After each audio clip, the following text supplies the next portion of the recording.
Helping save lives more than 7,000 miles away. That was the goal for a small group of Villanova engineering students during their senior capstone course. Well, they recently returned from Africa, where they helped design systems to provide clean water and sanitation services to a rural village. CBS News Philadelphia's Ross DiMattei joins us after speaking with these students about their life-changing experience. Good morning, Ross. Good morning, guys. Yeah, life-changing experience, and they did some life-saving work. So let me give you the full backstory here. For the past few years, these Villanova engineering students have been working virtually with a village in Uganda to address water and sanitation concerns. But this was the first time that they were able to make the 28-hour trip to work on the project in person, and they say it made all the difference.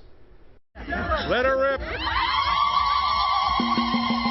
Listen to the raucous reaction as students and professors from Villanova University helped turn on 2 new tap stands, providing fast-flowing, clean water to an entire village in Uganda. Right now, with the hand pump system, women have to wait a very long time to collect water because there's a limited source. We saw the water turn on and just the excitement that brought everyone, and there was dancing and singing, and it was a really cool experience to be a part of. The tap stands were designed and developed by a group of 9 Villanova engineering students as part of their capstone course. One of the biggest challenges they had to overcome was channeling enough solar energy to power the wall pumps. There's only certain hours of the day where there's available sunlight that you can use to pump the well. So then there's only limiting hours where water is available, and working with the difference in supply and demand over the day. New tap stands were only part of the project. With help from 3 of their professors and nonprofit partners Kibo Group and Divine Water, the students also designed new latrines so kids can safely use the bathroom while at school. The latrines on site currently are either collapsing or the pit is full, so they're almost all unusable.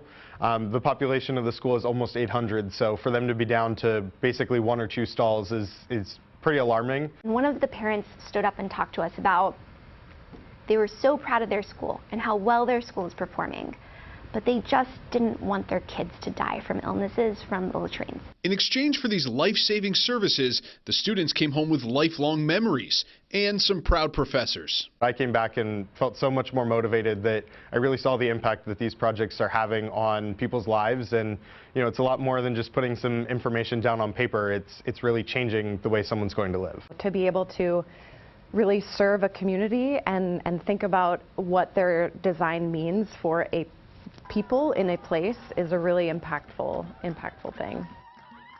These students did amazing work, but the project is not done yet. These students still have to deliver their final designs this spring, and the hope is that those designs will then be used to build and implement these systems in multiple villages in Uganda. Their goal is to deliver water and sanitation services that are going to last for years to come. It's an amazing story, and just one more note I want to include. 7 of the 9 Villanova students who went on this trip were young ladies, which they told me that engineering is a male-dominated field. Yeah. So they got a very warm welcome in Africa when they saw that 7 of the 9 of them were women who are working on the project. It's pretty cool stuff. I mean, nice clean water and sanitation, things that we take for granted. Exactly. They said it was a humbling experience, but a very fulfilling one, as you can imagine. And immediately making an impact, as we saw at the school there. That's right. All right, Ross, thank you so much, and great job to all of those students and those ladies representing in engineering.